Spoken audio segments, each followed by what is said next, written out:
Namaste Ramanujaya Namaha. Once a saint was walking by a riverside. He came upon some fishermen who had cast a big net into the river. While looking into the water, the saint noticed a big handsome fish who was following his pretty wife. Her scales reflected the morning sunlight in all the colors of the rainbow. Her feathers like fins fluttered like the delicate wings of a fairy as they sent her gliding through the water. It was clear that her husband was so entranced by the way she looked and the way she moved that he was not paying attention to anything else. As they came near the fishing net, the wife fish smelled it, then saw it. Being alert, avoided it at the very last moment. But her husband was so blinded by his desire for her that he could not turn away fast enough. Instead, he swam right into the net and was trapped. The fishermen pulled in their net and threw the big fish onto the shore. They built a fire and carved a spit to roast him on. Lying on the ground, the fish was flopping and groaning in agony. Since the saint knows the language of fishes, he could hear that the poor fish was repeating over and over again, saying, "My wife, my wife, I must be with my wife. I care for her much more than my life. My wife,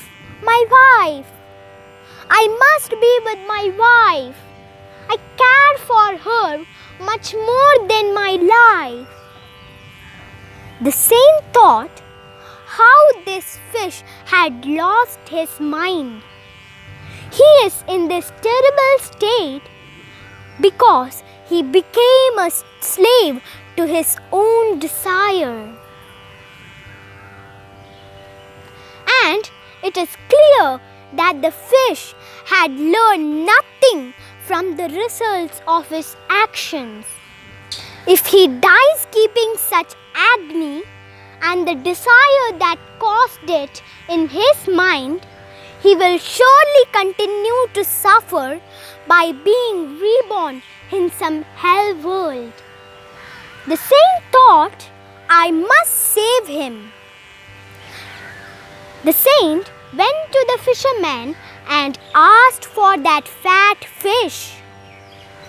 They respected the saint and gave the fish to him. Then the saint took the fish, who was still groaning, into his hands.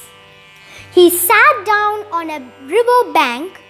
He spoke to the fish in his language.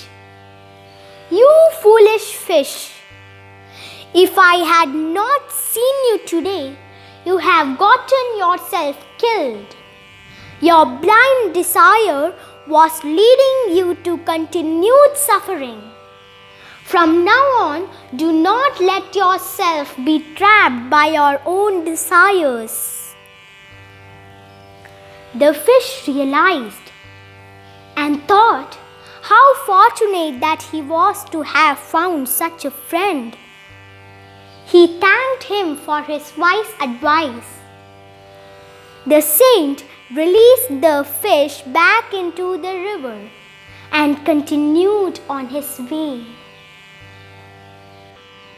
My dear friends, does our own desire bring suffering to us? In Srimad Bhagavad Gita, Lord Krishna says, "When you repeatedly contemplate happiness somewhere and it is our own contemplation, that is our own repetition of thoughts, that results in attachment of our mind. When this attachment grows stronger and stronger, it leads to desire. When our desires are fulfilled, it may bring us temporary happiness, but it leads to greed.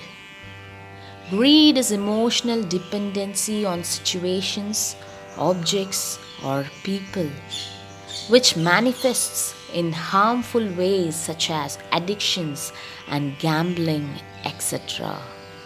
Unfulfilled desires, on the other hand, brings unhappiness and leads to anger. From anger comes the delusion. From delusion comes the loss of memory, which results in destruction of our intellect. And since our intellect is our internal guide, when it gets destroyed, one is ruined. It is also said that the enemy in the form of desire is hard to conquer. No matter how many times we try to satisfy this material human desire with the things of this world, the only thing that will ever truly satiate us is the perfect love from our Creator. So, how to get God's divine love? The law is simple. Do every action, do everything you do with only one desire, that is to please God. When God is pleased, you will not only attain companionship with Him, but also you will get divine knowledge, divine bliss, and divine love, which will fulfill and satisfy you for the rest of eternity. Jai Shri Krishna. Alvar எம்பெருமானார் ஜீயர் திருவடிகளே சரணம்.